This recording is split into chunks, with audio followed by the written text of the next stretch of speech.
hanyuma umufasoni wawe afite imyaka ingahe? Sinzi nkawe. Mugire. 30. Ufite imyaka 30. Wavutse ryari? Nkihibuka. Wavutse ku ntwaro yawe yo. Navutse ku ntwaro y'abagaza.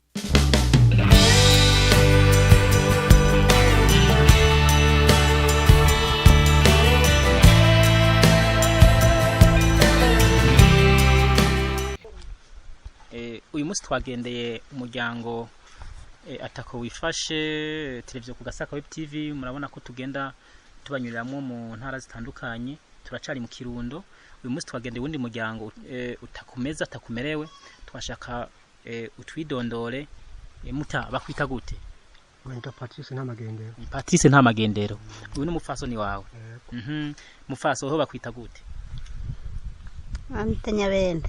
Violeta. Nyabenda Violeta. Dusanze muri ko murafungura ibiharage, agatoke, utuboga. Ni mumpe ko nanje. Karibu. Jewe ndafunze uyu munsi. Ni sawa none? Yego ni sawa. Televiziyo Kugasaka web TV ni televiziyo isanzwe ivugira abadafise shinge na rugero, abakene, indushi, abagowe muri rusange. Sivyo? Uyu munsi rero nashaka tugirane ikiganiro kugira ngo mushobore kugira iki kutubwira ubuzima mubayemo. Muta ufite imyaka ingahe? Patrice 60. Urafite imyaka 60 wewe? Wavutse ryari? 58. 1958. Hanyuma umufasoni wawe afite imyaka ingahe? Sinzi nkawe. Mugire. 30. Ufite imyaka 30. Wavutse ryari? Nkihibuka. Wavutse ku ntwaro yawe yo. Navutse ku ntwaro y'abagaza. Ku ntwaro y'abagaza? Ngari yavuye. Ucugera imyaka 30 rero? Tugera imyaka 30. Sinzi ni ngereranya nkekayo bari yo nyene. Okay. Nakuvuga wavutse 1980 na kangahe? Ntabyo nobanje. Muganga waramutse ntabyo. Okay. Hanyuma rero iyi niyo nzu mubayemo? Iyi nzu wayibonye ryari? Wayubatse ryari? Umwaka wahera.